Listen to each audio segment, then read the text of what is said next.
Hello, I'm Annie Davey. I've been telling Bible stories to children for many years, and I've got some lovely ones to tell you from the New Testament in this section here. If you want to know about the background, where I got some of the background detail from, you can look it up on the web on truthortradition.com or www.korky.info, where we've written a book called Jesus, Faith and Fact. So it's all in there somewhere, but there's some interesting things here which you may not know. You may think you do know the stories, but wait and see. So let's see what we've got. Hello. This is a lovely story, quite important. It doesn't come till late on in the stories that Dr. Luke wrote down, but he wrote down lots of stories. Great book to read, that one. One day, Jesus and his special friends were coming out of a little town. How many special friends did he have? Let's have a look. So we've got Jesus. And how many brushes can I paint with at once? What do you think? 3? 4? Let's have a go with 4, shall we? And how many times 4 have I got to get 12? Let's have a look. 1, 2, 3. 4 brushes. And we've got 4, 8, 12. Let's count them up, shall we? Give them some heads. 1, 2, 3, 4, there's Jesus. 5, 6, 7, 8, 9, 10, 11, 12. 12 disciples, 12 special friends, setting off for somewhere. And as they came out of the town, they were met by a group of 10 people. And those were not such bright people, actually. They were, put them in here, shall we? They stood by the side of the road. 1, 3, 5. Let's count them, shall we? And see if we've got 10. 1, 2, 3, 4, 5, 6, 7, 8, 9, 10 people there. But they were not very happy. They were very, very sad. And they called out to Jesus, "Don't come near us, we're unclean. We've got leprosy, don't come near us, but please, please, can you help us? Please help us."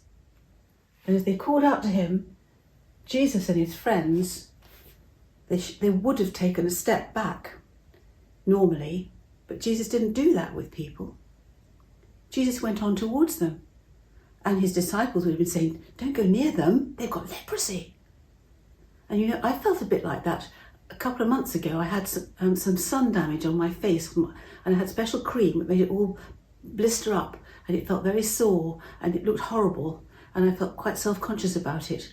Well, leprosy is not something you can catch easily. We don't seem to have it nowadays, especially not in England, but it still happens in other countries, and it can be treated now. It starts with little white patches on hands and face and feet and ears and nose, that sort of thing. And it spreads, and it means that you can't feel things. Well, my cream on my face made the potential skin cancer go away. So thankfully it's better now. But for these people, there wasn't anything that could make it better. They had no hope.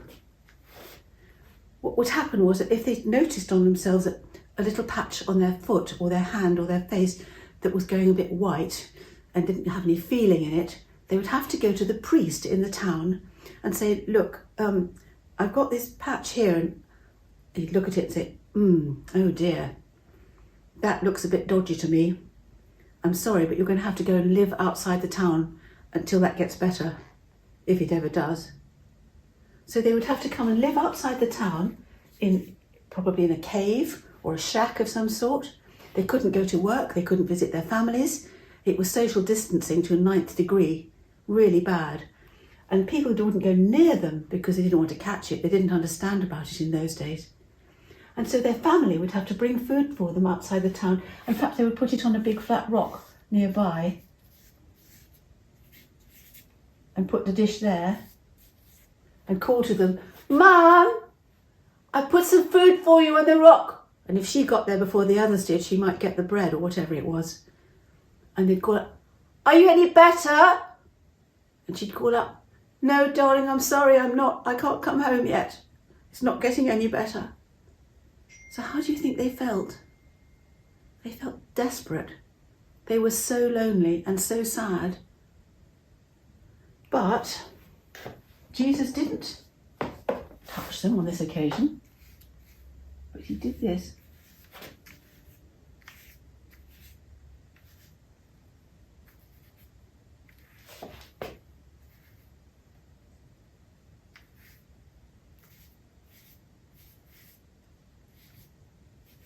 Shall we read that together? It says, Jesus cares. And he really cared about them, what an awful situation they were in. So he said to them, go and show yourselves to the priest. Well, they must have looked at one another and thought, the only reason to do that would be if we're getting better. But it's a good thing to do what Jesus said. And he said it with such authority, they thought, well, we will. So they set off for the town. And as they were running along, one of them said, ow, oh, just trod on a stone. He said, trod on a stone? You haven't felt that foot for ages. Let me have a look. And as he bent down to have a look, his friend said, hey, look at your ear. Your ear's mended. Look at your face. Your nose has come. Oh, look, we're being healed. And as they went along, they were being healed from the leprosy. It was so amazing, so exciting. They must have run on into the town and people would have seen them coming. Oh, steer clear of them. Oh my goodness, they're better. And one of them turned round and he ran back down the road and he knelt down in front of Jesus and he said, thank you, I'm better. Thank you, Lord, it's amazing. And Jesus looked at him and he smiled. He was so thrilled. But he said, hang on a minute, how many were there of you? And he said, 10, Lord, 10. And he said, and where are all the rest? Because he was the only one, and he was a foreigner, who'd gone back to say,